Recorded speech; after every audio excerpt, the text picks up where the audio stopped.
4 and 5, chapter 9. In my book, it's like page 388.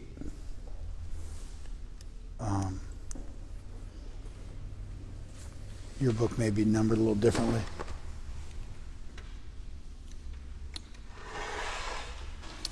I guess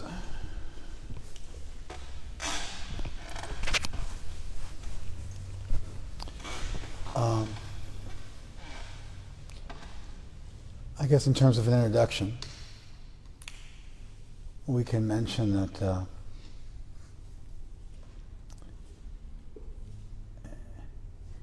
if you study the evolution of theism, like in a university, a lot of times they'll, why don't you move so you're not, it's like impossible to see your face. Yeah, move over here. A lot of times they'll teach you Animism and deism and Polytheism, Monotheism, Pantheism. These are kind of standard terms you get. If you take an introductory course to religion or world religion, you'll encounter these terms. Have you guys heard these terms before? Yes. Sure, right? All right. So what's generally not done, at least I haven't seen it done, in an academic setting, is these terms aren't put into a hierarchy where you see a progression. A hierarchy also implies some of these terms or ideas are better than others. And I also mean that. But I also mean that there's almost a chronological progression in terms of religious ideas. And so animism is, you're in an indigenous, pre-philosophical, pre-civilized situation. You're living, in the forest or whatever it might be, small groups. And there's a river that you depend on for water. Or there's a mountain that has a particularly large influence. You're in a valley created by mountains. There's a particularly large mountain. Mount Olympus, by the way, is in northern Greece, Macedonia. So they saw that mountain, they're like, oh, the gods live up there. So there's a mountain, or there's a lake, or an ocean, or a river, or rain clouds, let's say if you're in a monsoon type situation. And you fetishize that feature of nature. And I use the word fetishize not in the sexual way that the term is used in modern parlance, but rather in the way it was originally used. A fetish was like a totem. It was a material object or a talisman that was viewed as being invested with spiritual potency by people. And so it was a material object that people viewed as having some spiritual potency. You follow? And so to fetishize something is to take a material object and then to consider it to be invested with some spiritual potency. Amazingly, traditions which are super anti-icon, usually, these would be like Christianity or Judaism or Islam, really Middle Eastern religion, which is aniconic and anti-idol. Idols, again, are the icons of another religion. Let me say that again. When you talk about idols, what you're really saying is the icons of another religion. Because if you were to go to a Christian, it'd be like, oh, you're anti-idol worship, but you wear that cross. And so all you guys are hypocrites because you have a cross on your neck, and that's an idol, but your religion is against idol worship. You follow? Then a Christian would go, this isn't an idol, this is an icon. Or if you just say to a Jew, oh, that Star of David, that's an idol. Or the Star of David is a relatively recent, it got popular relatively recently. It's been around for thousands of years, but it got popularized in the last few centuries.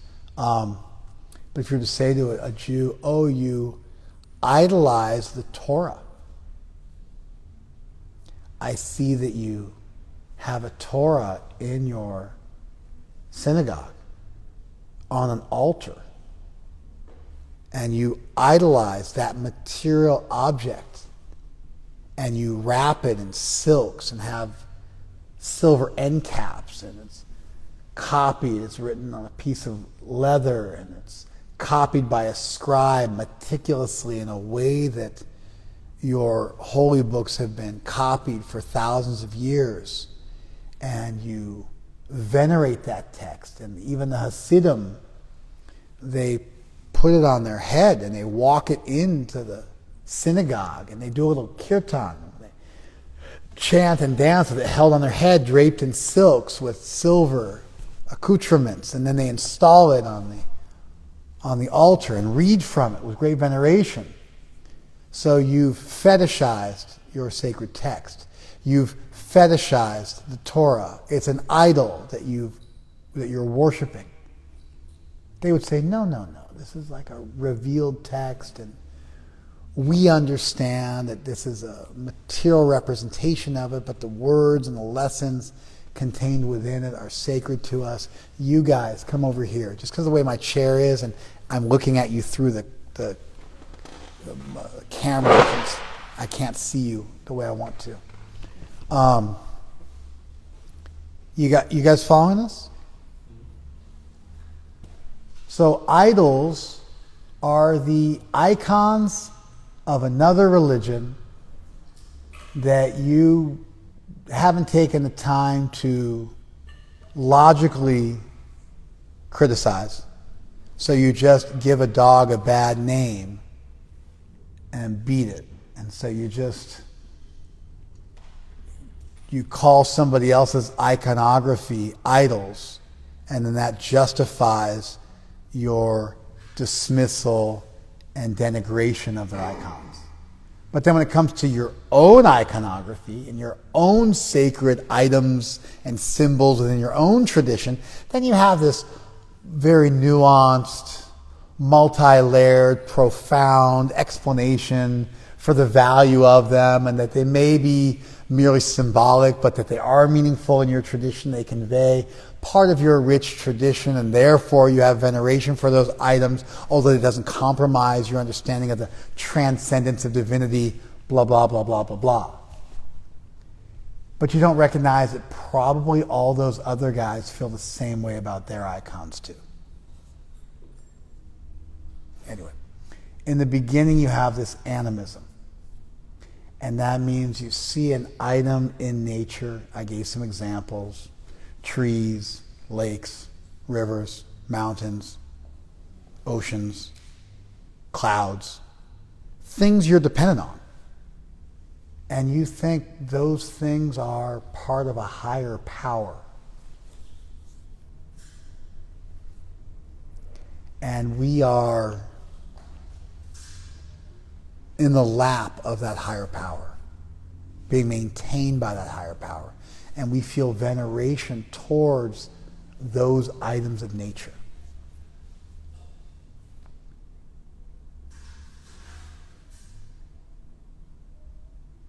That's animism. Sometimes it turns into like totems and various fetishes in an indigenous tradition. Sometimes it's just those actual items of nature without any symbolism are fetishized. Again, I'm using the word fetishized in a technical religious sense, the way the term was originally understood. When you take a material object and you view it as invested with spiritual potency. So sometimes you'll make a symbolic representation of that item of nature, such as a totem.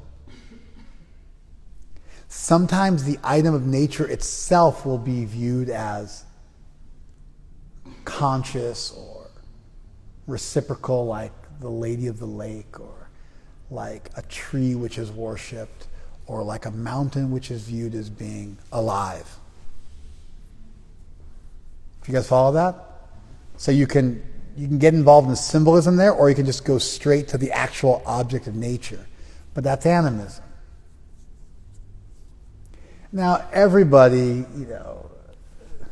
in academia would understand that that is the lowest level of spirituality that then gives way to higher levels. So I wasn't indicating that there's no hierarchy in an academic study, but we're going to reach the end of that hierarchy pretty quick, and I'm going to subvert it and go in some different directions, which I think is novel. I think what I'm about to share with you is not going to be taught in any classroom. I'm going to make some connections that aren't there in the classroom. So that's animism. And so you're animating nature. You're kind of viewing it as being invested with a potency that it doesn't necessarily have, and you're fetishizing it, either symbolically or directly. That little nuance you won't find in a textbook. Then that goes into two directions. This, again, you won't find in a textbook. You'll find half of it, but not both. One version is it turns into polytheism. You get enough of these animistic elements, mountains and trees, and it's kind of a standard list, right? You got rain, so you have a god of thunder. Then you got the sun, so you have a sun god. Then the moon sometimes, like Artemis is the moon god, a moon goddess. So you have got a few things, right? You got the moon, you got the sun, you got rain, right? You got the earth, you got the oceans. It's kind of the main features of nature. If we have a fire god, you get it? Right? Then if you're a seafaring people, that ocean god or the storm god becomes really important to you. If you're dependent on monsoons, then the rain god is, that's super important as well. That could be that same storm god, but one of them is kind of like the oceanic storm god. The other one's like Thor, and then you got like Indra. Oh, look at you. And so, were you listening on the way down? No? Okay. All right. I definitely wouldn't want you saying, I got an accent and wound up in the hospital because I was trying to put your lecture on while driving on the freeway. So I'm going to go ahead and take that one and not criticize you for that. Don't sit there where I have to look at you there. Sit somewhere I can see you easily. Thank you.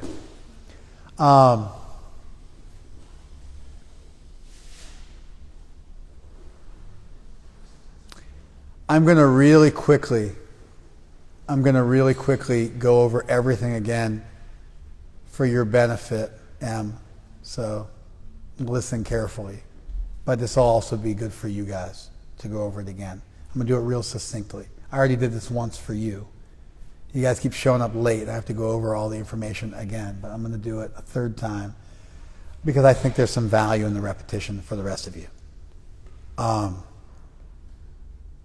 In the academic study of religion, you encounter certain terms like animism and deism and theism and polytheism and monotheism and monism and pantheism, these different terms, kind of standard terms.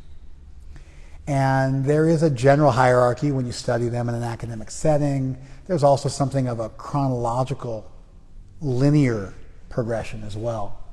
And I want to add something to that. And so we start off with animism, which is either symbolic, if you fetishize a totem, which means you invest a totem with a transcendent quality that it doesn't naturally possess, or you can look at that item of nature, a lake, a tree, a mountain, a river, the ocean, rain, the earth, fire, and you invest it with some kind of divine potency, and that's called animism. It's standardly conceived of as being indigenous and pre-philosophical and small hunter-gatherer tribes and the beginning of religion and man's quest for fire along with man's quest for some higher truth. And so this is going to be Native Americans or, the Aboriginals, the First Nations people of Australia, tribes in the rainforest, etc. And that nuance is how it's sometimes represented symbolically by totems and sometimes represented just by the actual feature of nature, such as the mountain. That's a little nuance for you guys. That then traditionally segues into polytheism. This again would be in a textbook, where you basically gather up enough of these features of nature. You gather up enough of these features of nature, and then you postulate that there must be gods controlling all of them. So you got your random grab bag, you got kind of the standard template. You got a rain god, a lightning, a rain god that also includes lightning. You got a fire god, an earth god or goddess. You could also, all of these could be goddesses too. You can go either direction. Moon, sun, day, night sometimes. Right? Ocean. And that's Norse mythology, Greek mythology, its later version of Roman mythology, or also the Indian mythology as well. Indra was a big god of the Vedic times because the rain came from Indra. He's not so popular now, but he was popular. If you look at the Vedas, all the rage. Agni, fire, was also real popular. Again, didn't really make the cut. Modern day Hinduism, Indra and Agni don't get, a ton of attention. But back in the Veda, they got a ton of attention. Agni was associated with the fire sacrifice, the main way you propitiate the gods, and Indra was associated with rain, which India is dependent on that massive monsoon season, especially the Gangetic Plain. Or the Sindhu-Saraswat civilization, the civilizations in India, Pakistan, modern-day Pakistan, and northern India, which were definitely dependent on both the Ganges as well as the Sindhu, as well as the Saraswat River. And they depend on that monsoon. It's a big deal. Everything's get desiccated. And then all of a sudden the monsoons come and brings everything back to life.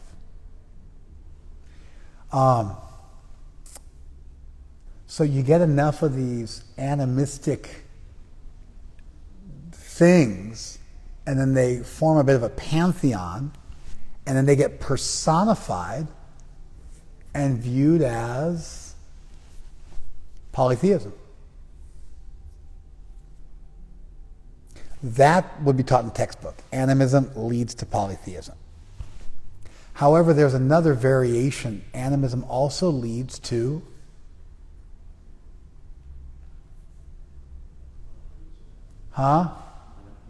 No, there's a few more steps. Animism also directly leads to, that's what he said. Monotheism is the wrong answer. He said it, you said it. Anybody says it? It also leads to pantheism. Interestingly, animism, this kind of belief in a higher power than nature, leads in two directions. One of them is to personify all those animistic items, and now you have a group, and that's polytheistic. The other option is it leads to pantheism, where you have an impersonal take. You follow?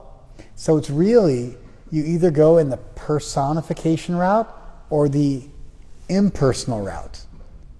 And animism, this kind of viewing of a higher power, leads you in one of those two directions, and you either get pantheism or polytheism. That would not be taught in the book. That's a novel idea I'm introducing.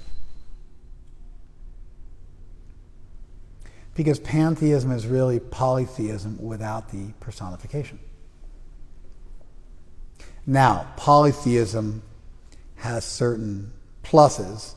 Namely, you've got all these deities now you can propitiate. And so it's way more user-friendly. The downside is you have to figure out something that ties all those deities together. Just like if you were to postulate electromagnetism and strong and weak nuclear force and gravity, the standard features of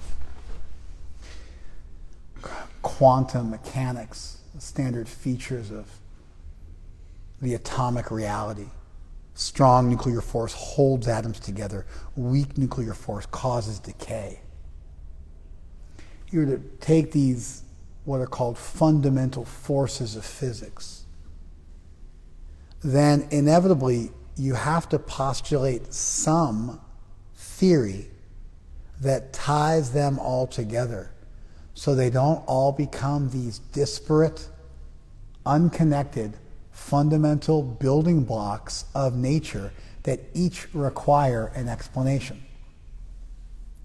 Instead, every philosophically minded person begins to think of a grand universal theorem, which is a thread of continuity that explains and ties together these fundamental forces, because that's one explanation of what ties them together that accounts for all of them, as opposed to 4 explanations to account for each one of them as an independent reality that's completely unconnected from the other ones. Did you follow this? So one explanation for everything is better than multiple explanations. And anyway, if there's these 4 fundamental forces, then you got to postulate something that ties them all together. So it'd be a 5th explanation, and that 5th explanation can then explain all 4 of them. You've got one explanation instead of 4. Did you guys follow this? This is what is currently going on in physics. The search for a grand universal theory that ties together classical and quantum mechanics and would make you the most important scientist of all time. Not even of the millennium, of all time. You would become the most important scientist in the history of mankind. Because you'd be able to take these 2 levels on which reality exists, a quantum microscopic level, the rules that atoms follow, the fuzzy rules, the weird rules of the quantum world with Schrodinger's cat and quantum leaps, all sorts of weird stuff that makes no sense how it works. Wave-particle duality. And then you'd be able to reconcile it with Newtonian physics that is determinate and instead of probabilistic and makes perfect sense and governs the world of large items. It's like the reconciliation of those 2 realities is the final frontier of physics. Because you have to find what ties things together. So the deficit of polytheism is it doesn't do this. The good part is you can begin praying to gods and propitiate them. The bad part is none of them are supreme. They're all fighting with each other. And you really end up worshiping almost like a teenage group of superheroes who are lusty and angry and greedy. And sometimes, like a Superman figure or like a Silver Surfer figure, and they seem to be extremely stoic, almost robotic. But when you get these origin stories of the Silver Surfer or Superman or whatever, then they got acne and they're going on dates and getting confused. And so that teenage superhero is kind of what it was like to believe in all these different gods. They're fighting with each other. You got to offer each one of them a flower. They could turn on you in a moment. It was, and so inevitably you need to start to look for some higher principle. And that polytheism then leads to monotheism. one God, one ring to rule them all. Pantheism begins to lead to monism. Pantheism is an immanent belief that essentially Mother Nature is supreme, an impersonal force. But I mean, as Mother Nature, it's personified, but some sort of collective immanent force. And then sometimes that leads to a collective transcendent force, which is called monism. I mean, really it would be called Kevala Dvaita, or pure non-dualism in Sanskrit, or it would be called, I don't know, transcendent monism in Western thought. Really transcendent impersonal monism. Monism is the idea that there's one thing behind it. Impersonal would be it's not personified, and then transcendent, it's not the matter of this world. You have kind of a material monism in the form of this pantheism, and then you have a transcendent monism, that there's some impersonal force beyond this world that's transcendental. So what I've explained now, I'm going to say it again, please listen carefully, because I don't think anybody followed it. But I'm introducing the ideas, I'm going to repeat it now. I think you guys will catch it this time. Here we go. And I'm not, I mean, you could have followed it and I just missed it, but I'm looking at all of you as I'm talking, and I'm looking for that cognition, and I'm not seeing it. And I'm looking around the room, and I'm like, they didn't quite get it. And so at some point, I'm like, hey, I got to explain this again because I didn't do a good enough job. I think I'm doing an okay job, but these are big ideas, and I've made a tenuous connection at best, and I'm introducing a bunch of terms and their connections, and I'm trying to create a bit of a hierarchy as well as a progression, kind of a chronological progression. And so I'm going to say it again now. Please listen carefully. First thing is we're just sitting around under a tree, hunting and gathering, and I'm like, this mountain has been maintaining us for so many generations, and we should make a prayer to that mountain. And you guys are like, yeah, let's do that. Let's make a prayer to that mountain. What's that called?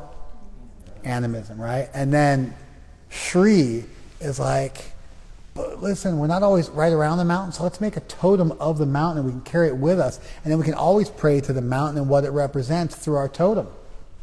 And that would be a variation of animism which involves symbolically representing the items that you're worshiping. You follow?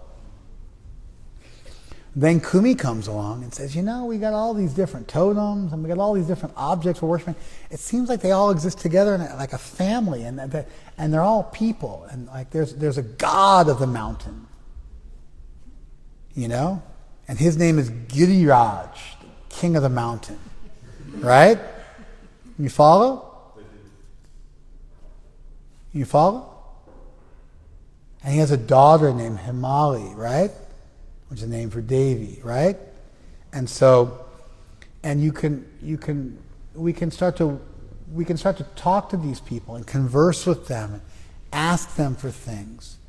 And I'm going to come up with a whole theory of who these primary players are and what their personalities are like. And then we can start to propitiate them and supplicate to them and pray to them. And then Shri's like, yeah, we'll make little deities of each one of them also. First we're doing a totem, but now we'll make little deities of each one of them. And we can have an altar and worship all of them and propitiate them. And that would be called what?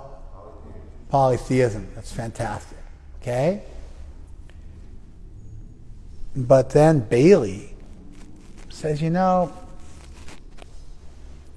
don't really see it as being a bunch of these individual deities. I think that nature itself is causing all of this. And there's some sense in which there is a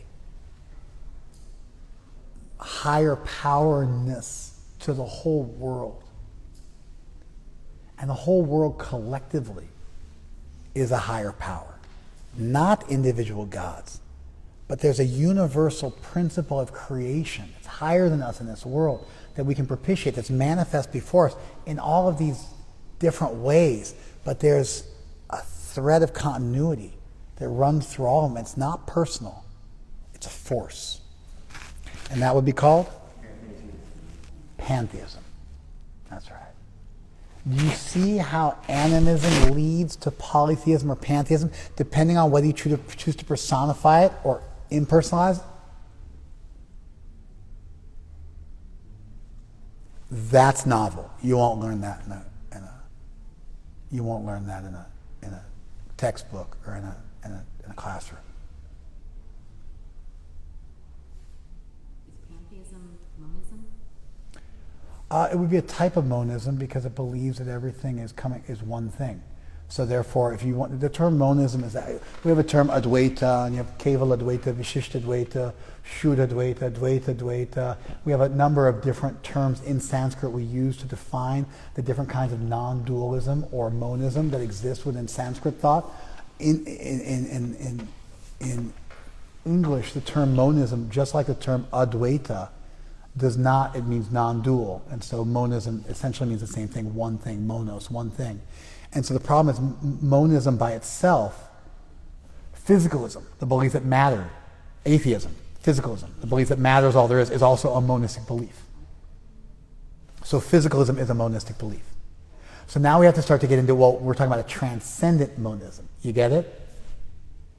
And then we're talking about either a transcendent pure monism, where it's like everything is one and there's no sense in which anything is different, or it's a qualified monism where things are one in one sense and different in one sense. So we have to start to use adjectives to modify the term monism, because by itself monism is a very, very broad term which houses a number of really distinct traditions that are not at all in agreement with one another, such as atheism and theism. And so you have to define what you mean, what type of monism you mean. You follow? So pantheism would be a type of monism. Polytheism would not be a type of monism. Do you follow that? Because the poly is not monos. There you go. All right. The many is not one. You get it? Like monolinoleic acid, or like polysaccharides, you know what I mean? Polyphenols. Like there's multiple. You follow? And so mono means one and poly means many. So obviously polytheism would not be monism. Monotheism would be a type of monism that would include a belief in a personal deity. That's the source of everything. Physicalism, atheism, that there's nothing but materialism, would also be a type of monism that believes there's nothing but matter in this world. Okay, I made the point? Good. All right, good.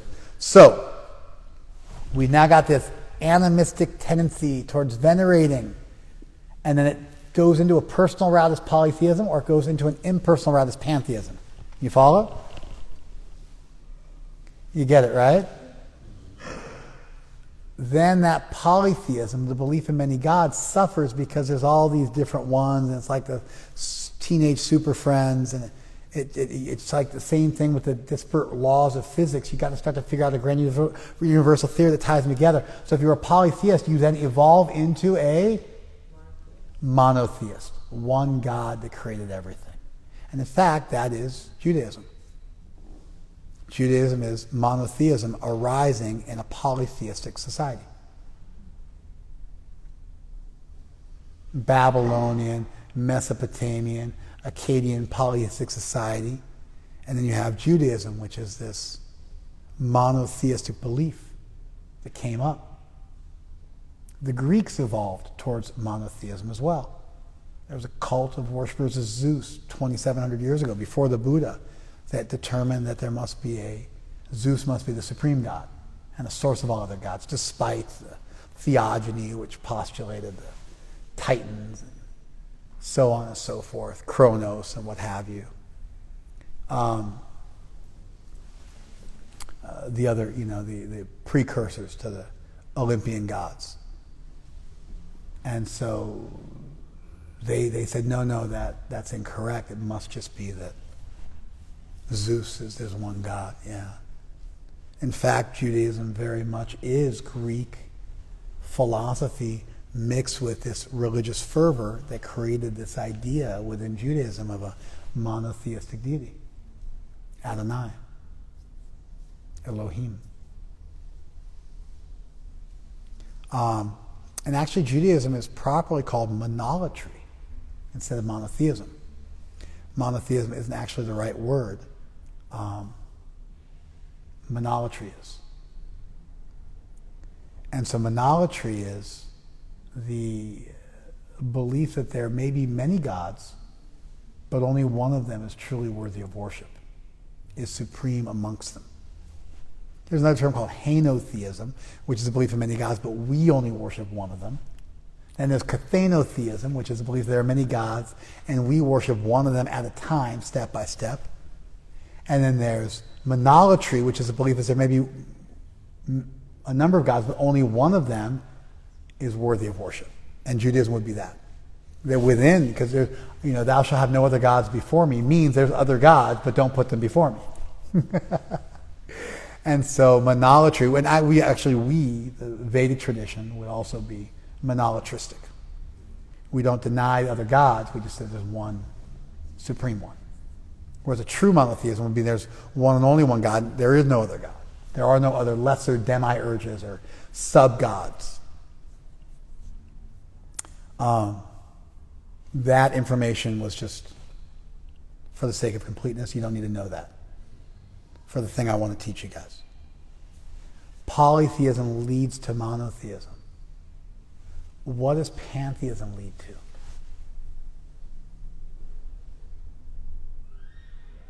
A transcendent, impersonal absolute. Pantheism is very this worldly.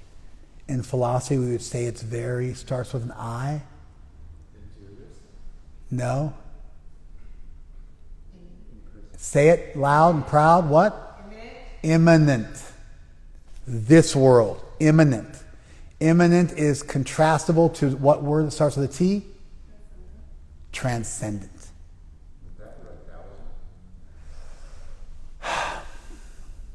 I'm not hugely well read in Taoism.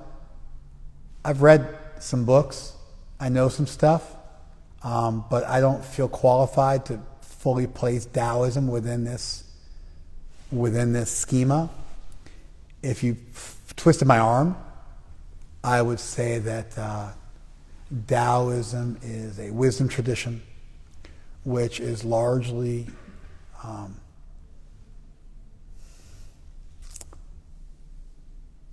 pantheistic in leaning. It focuses very much on wisdom sayings and life lessons.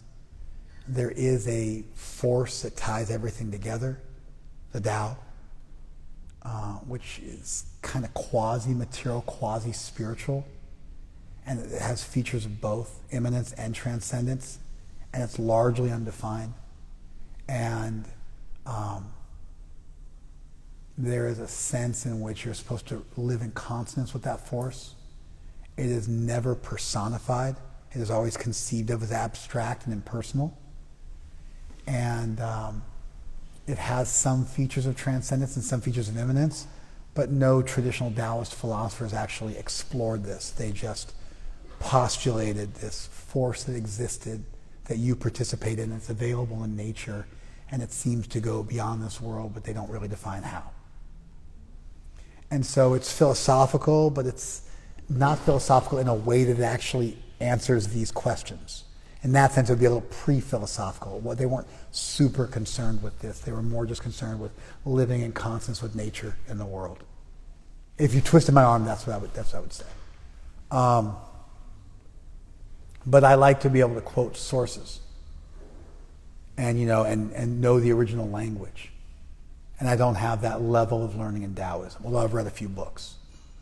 And gotten a sense, but I can't speak with absolute certitude. And so I can speak about general philosophy of religion. I can speak about even Greek spirituality, Jewish spirituality, and especially the Indic tradition, which is what we're going to focus on now. But it's a little bit out of my comfort zone. That's a good question, though. Thank you.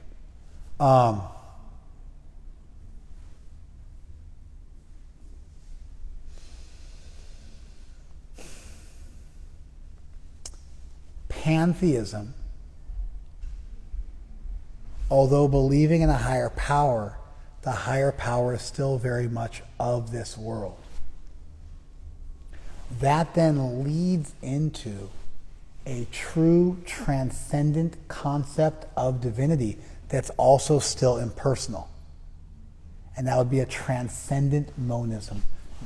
Versus an immanent monism, which is still a higher power, but is very much of this world. This now leads into a full transcendent monism, the One. Brahman, an impersonal Brahman. A force, an impersonal force that created all manifest reality. The Tao is kind of like the Force in Star Wars. It's got material elements to it, but it also kind of like, they want you to think something transcendental, but it's still very much an immanent force. And the problem is once you postulate simultaneous, focus guys, focus. You can't look at him and pay attention to me. It's just not possible. So we can wait while he does his thing, or you guys can focus back here. Because there's no way you guys are going to follow what I'm saying if you're looking at him. And he's interesting. I mean, it's like he's doing something cool, but stop. Okay. Thank you. Once you postulate that there is an immanent, this worldly, and a transcendent, that worldly, this book, no, not this book, that book. This indicates proximity, either in time or space. That indicates remoteness, either in time or space. This time? No, that time. This book? No. That book. This worldly? No, that worldly. Once you postulate that the source has both transcendent and immanent features, those, that, and this, you now become required to flesh that out. Because otherwise, those two features, immanence and transcendence, are mutually exclusive. If it's of this world, it's not of that world. If it's of that world, it's not of this world. And so once you say it's actually both, you then have to articulate what precisely you mean, because without that, it's very, very vague, it's very indefinite, it's entirely unsatisfying, and it becomes almost self-contradictory and philosophically untenable. It's not necessarily philosophically untenable, but without a precise explanation of what you intend, it is. Because things of this world die and disintegrate. Things of that world exist forever. Things of this world are present right in front of you. You can touch them. Things of that world are abstract and beyond this world, and you can't necessarily touch them. Things of this world are empirically observable. Things of that world are more logically observable or philosophically observable, but not so much empirically where you can make an experiment. That's why, like with the Force, they measure it in your blood. In Star Wars, they measure the Force in your blood. And like you do chi building exercises, you follow? And so there's this like sense which is very this world, right? But then they also try to say it's like beyond time. And so then, well, what do you mean? How is it beyond time and how is it within time?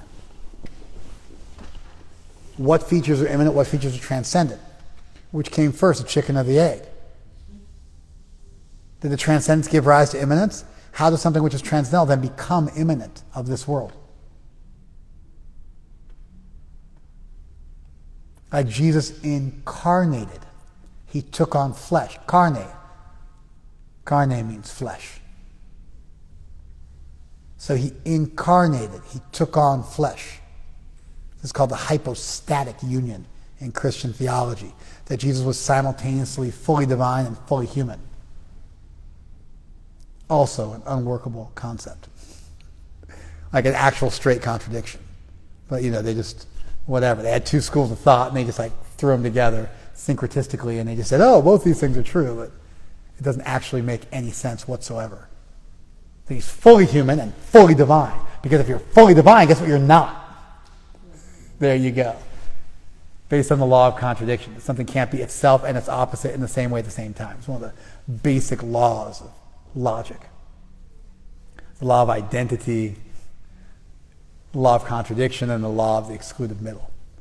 And so, as soon as you postulate transcendence and immanence, you've now taken on a big task which is you have to flesh out and discuss and articulate exactly how things are two and how things are one, exactly how things are in this world, but not of this world. So, hey, we should worship that tree. Animism. No, let's worship like all these different, like the tree and the ocean and the fire and this and that. Polytheism.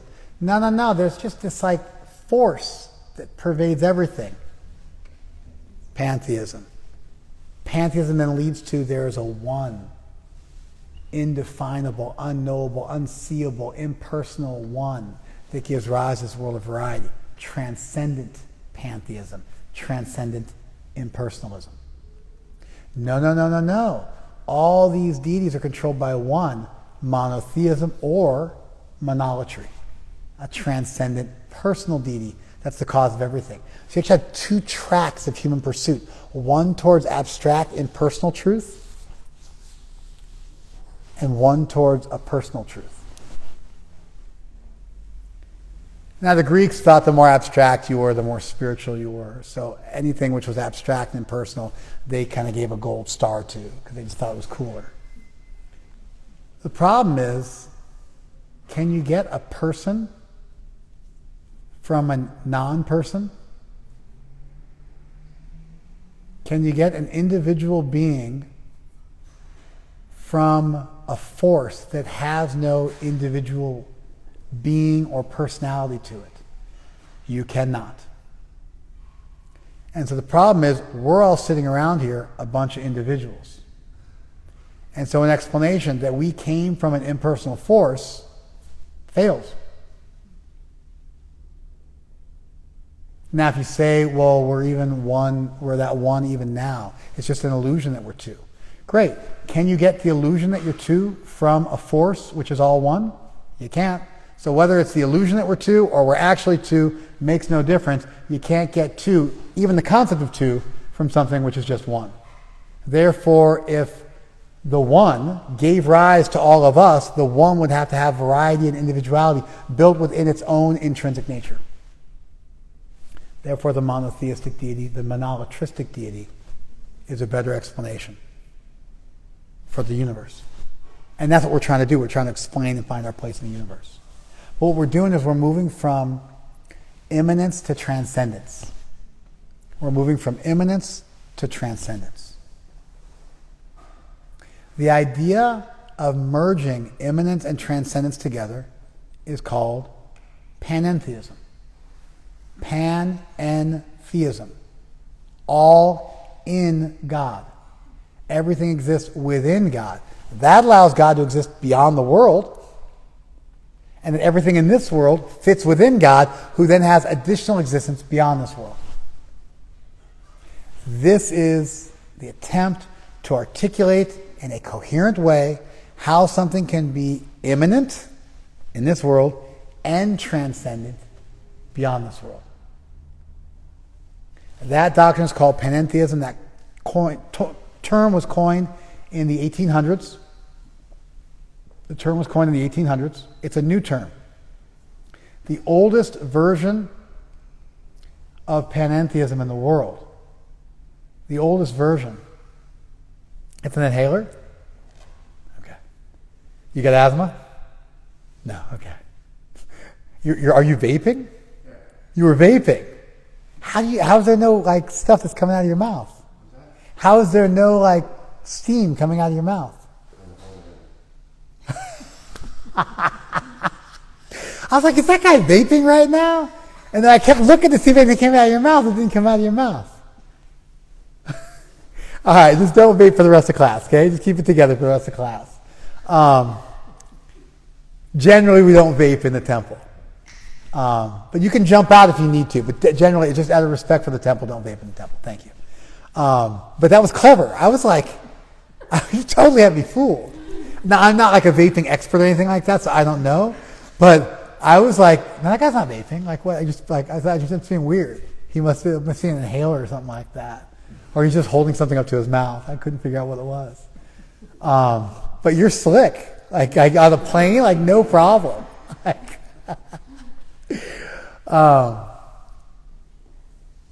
So So,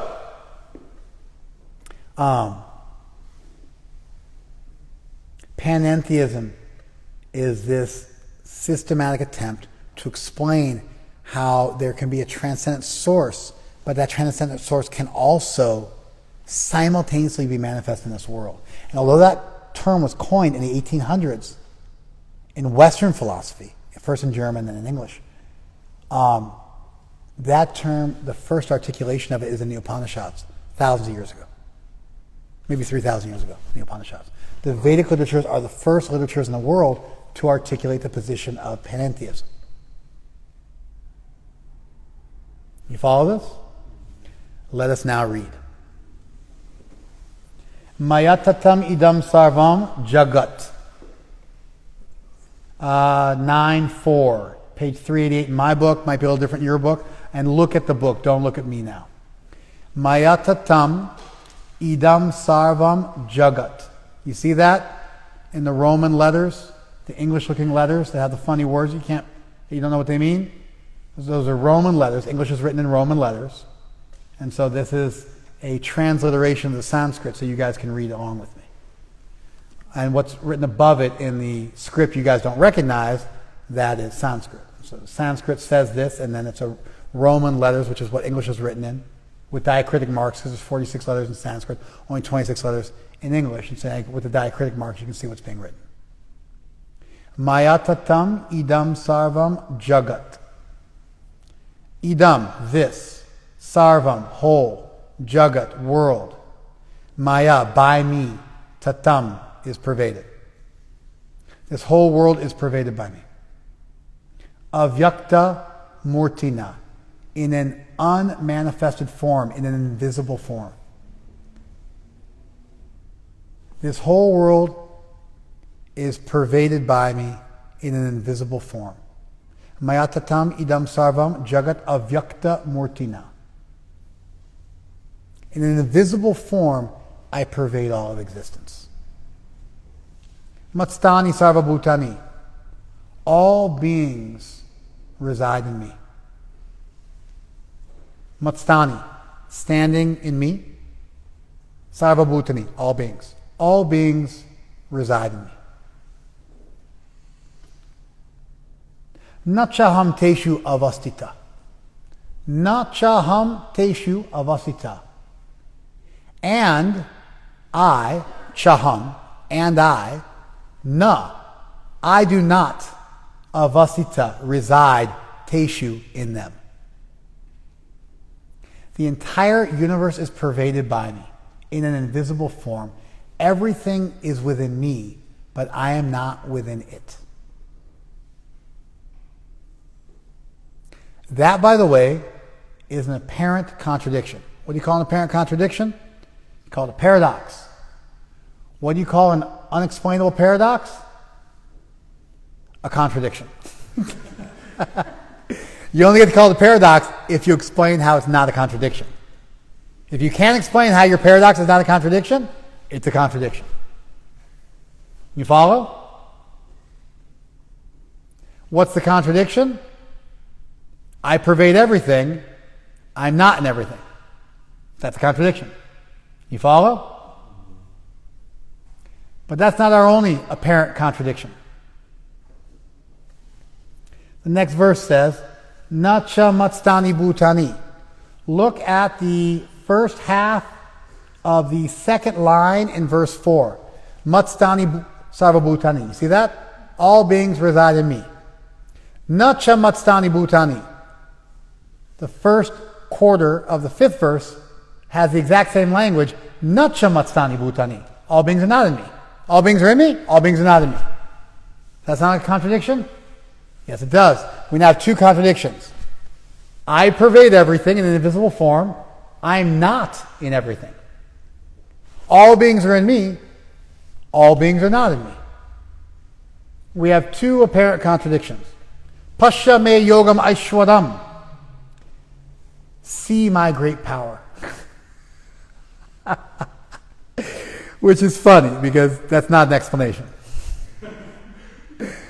That's not an explanation. It is a claim to omnipotence, but it's not an explanation. Behold my mystic opulence. Prabhupada's translation is really good.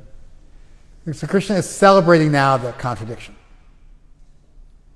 Bhuta Brit nacha bhuta sta. I maintain all things, but I don't exist in things. Mamatma, myself, bhuta bhavana, is the source of beings. So this is a mess, philosophically. A number of contradictory statements, just zigzagging, taking wildly contradictory positions, some of which are literally using the exact same language. All beings are me, all beings are not me. I pervade everything, I'm not in everything. I maintain everything, I'm not in everything. I'm the source of everything. And the next verse gives you an explanation. It gives you an analogy. It compares what Krishna is saying to a feature of this world that you will have experience of. Yata akasha stito nityam vayu sarvatrago mahan. Yata, just as, that's a sign you have an analogy coming. Just as mahan vayu, the great wind, sarvatrago, goes everywhere. Just as the great wind goes everywhere. Nitya astita, but is always situated. Akash, in space. It is always situated in space. Just as air, oxygen, carbon dioxide, the wind, exists within space. Do you follow this? It is a brilliant analogy because it's practically the only thing in this world that you can explain in this way, that communicates what Krishna is trying to explain. Space exists as an accommodating principle.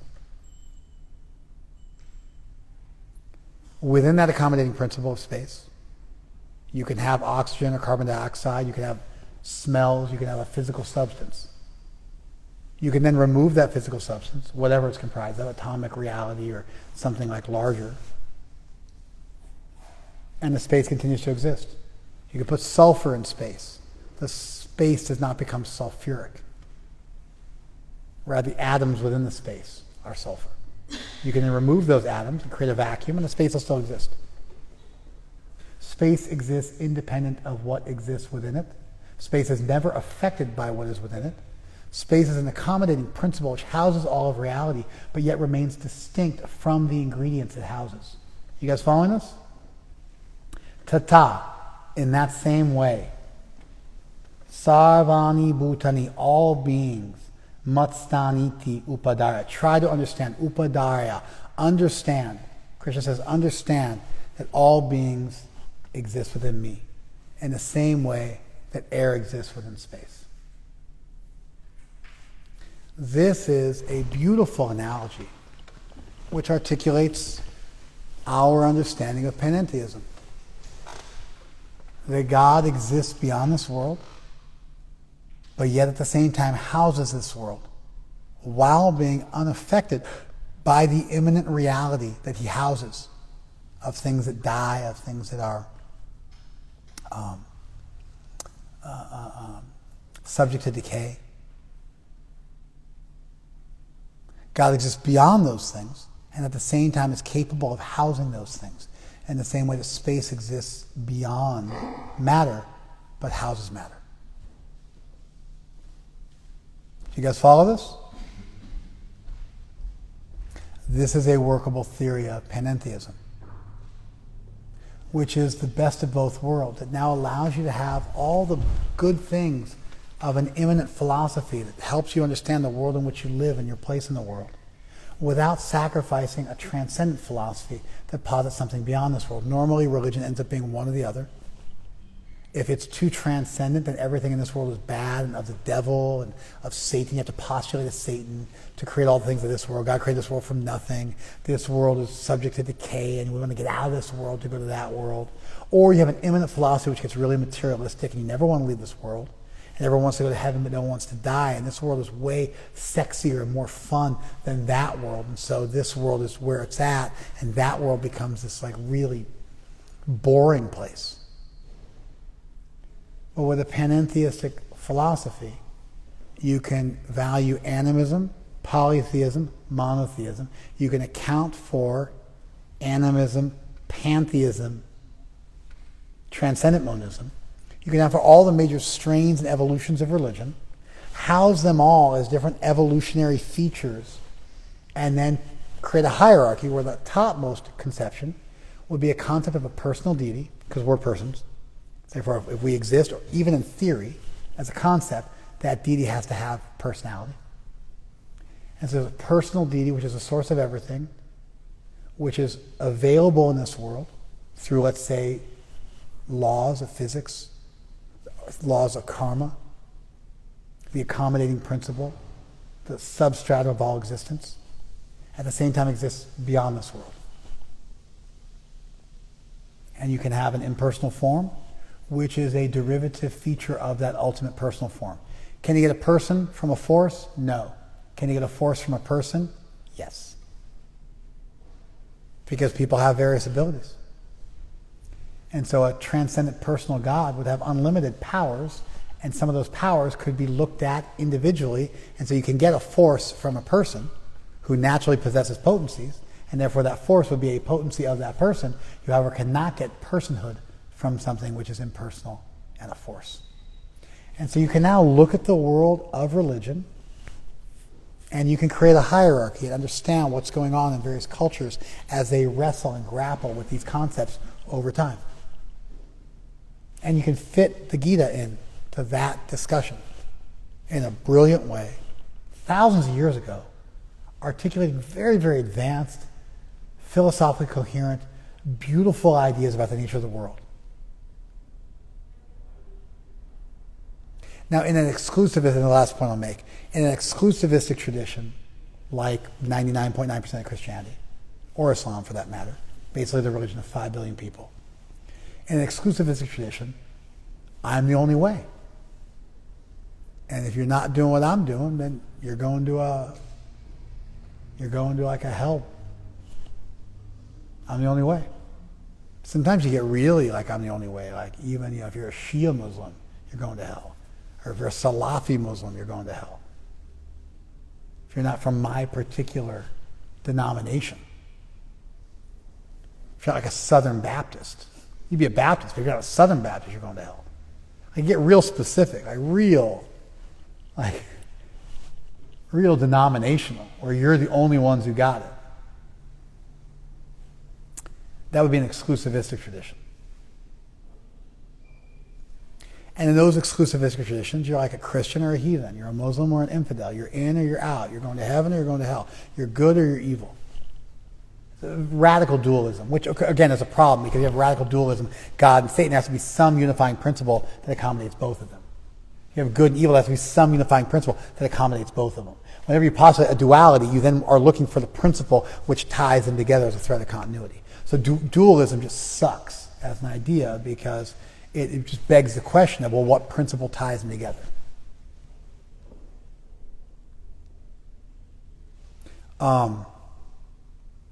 Some qualified monism, some monism which allows for variety within that one absolute is the best concept.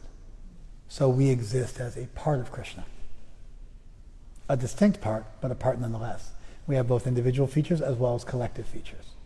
We are a part of divinity, a spark of that flame, a photon of that sun. And therefore you still have one reality, and we become an aspect of that reality instead of two totally distinct realities, which then requires a unifying principle of tying them together.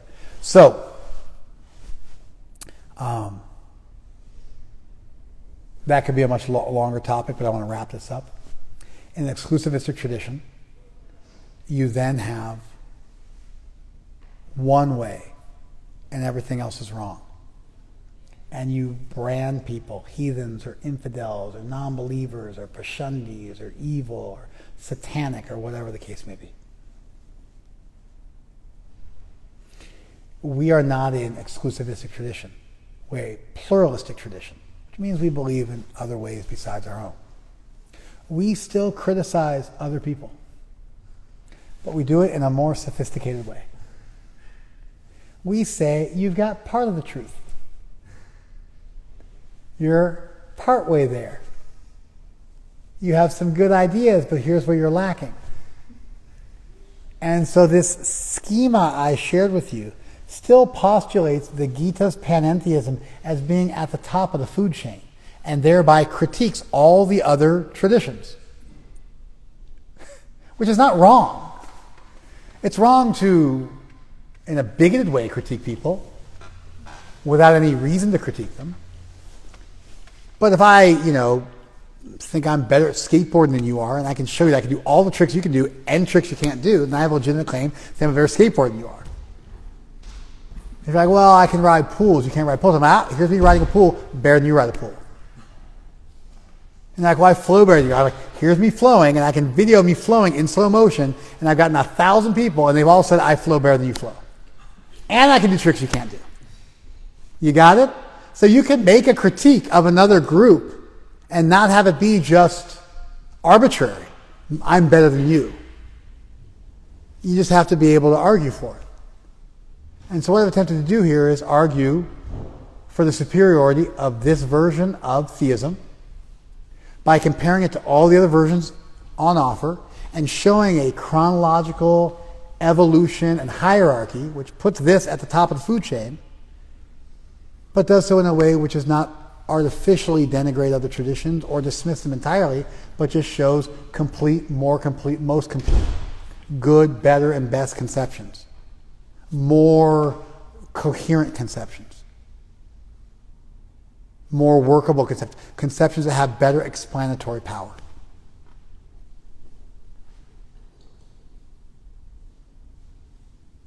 Do you guys follow that? And that's good comparative religion. And interestingly, I didn't have to say Christians versus Jews versus ancient Greeks versus Romans versus Hindus versus this or that. I was able to distill the concepts separate from the particular traditions which may or may not participate in those concepts, and we're just able to discuss objectively the concepts as opposed to the particular manifestations of those concepts. Theoretically, you could have a Christian monotheist who had a rich conception of panentheism, and who then could say, actually, I agree with everything you've said, and I just have gotten to that through the revelation of Christianity. I can show you panentheism within Christianity. I can show you monolatry within Christianity. I can show you a transcendent qualified monism within Christianity. I can show you that same idea, these same resolutions to these paradoxes within my own tradition. Great, do it. No problem. I'm into it. I'd be happy you should do that. I'd be excited. It'd be great. But I can at least show it to you here. And here it is in these three verses. You see a really well articulated panentheism, with even the purposeful hyperbolic contradictions at the outset to just pique your curiosity, and I listen really carefully when the resolution is offered. And the resolution continues in the subsequent verses, which we'll study on another day. Okay, thank you very much. Thank you very much. Online. Give me some feedback, guys. Yeah.